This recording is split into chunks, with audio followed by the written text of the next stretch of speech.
Gujarat high court અને સુમુલ ડેરીની ચૂંટણી યોજવા માટે કલેક્ટરને 8 મે સુધીમાં સમયમર્યાદા નક્કી કરવાનો આદેશ આપ્યો છે. લાંબા સમયથી ચાલી રહેલા સીમાંકન અને કાયદાકીય વિવાદોને કારણે ડેરીનો વહીવટ સરકારી અધિકારીઓ પાસે હતો.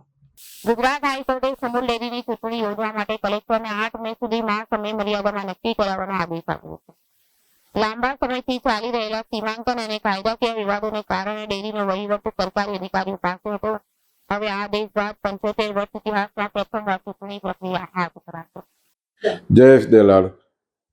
સુમુલની ડેરીની ચૂંટણી તમે જો તો જે રીતે લાંબા સમયથી અટકી છે અને પશુપાલકોમાં ખૂબ જ નારાજગી હતી. પશુપાલકો નામદાર હાઈકોર્ટનો દ્વાર ખખડાયા અને છેવટે સત્યનો વિજય થયો અને નામદાર હાઈકોર્ટે આગામી 8 તારીખે કલેક્ટરશ્રીને જે ચૂંટણીનો જે કાર્યક્રમ છે રજૂ કરવાની વાત કરી છે.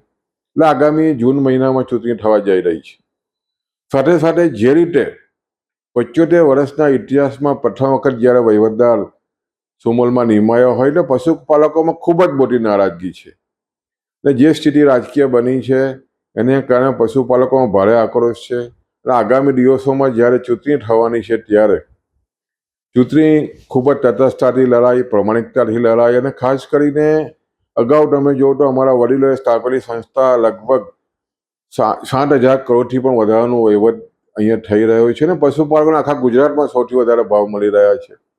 માત્ર સમયસર ચૂંટણી ન કરવાને કારણે ડિસ્ટ્રિક્ટ રજિસ્ટ્રારની જે મનમાની છે એને કારણે ચૂંટણી જે મોડી થઈ છે અને તમે જો તો આખા ગુજરાતમાં તમે જોવો તો રાજકોટ દૂધ સંઘમાં ચૂંટણી નથી, વહીવટદાર નથી મુકાયા. અહીંયા તમે વાત કરીએ સુરત જિલ્લામાં સુગર ફેક્ટરીઓમાં ચૂંટણી નથી થઈ, વહીવટદાર નથી મુકાયા, બેંકમાં નથી મુકાયા. માત્ર સુમુલમાં જે વહીવટદાર મુકાયા છે એને કારણે પશુપાલકોમાં આક્રોશ છે અને આ જ મુદ્દો આગામી દિવસોમાં ચૂંટણીમાં પણ હાઇલાઇટ થવાનો છે.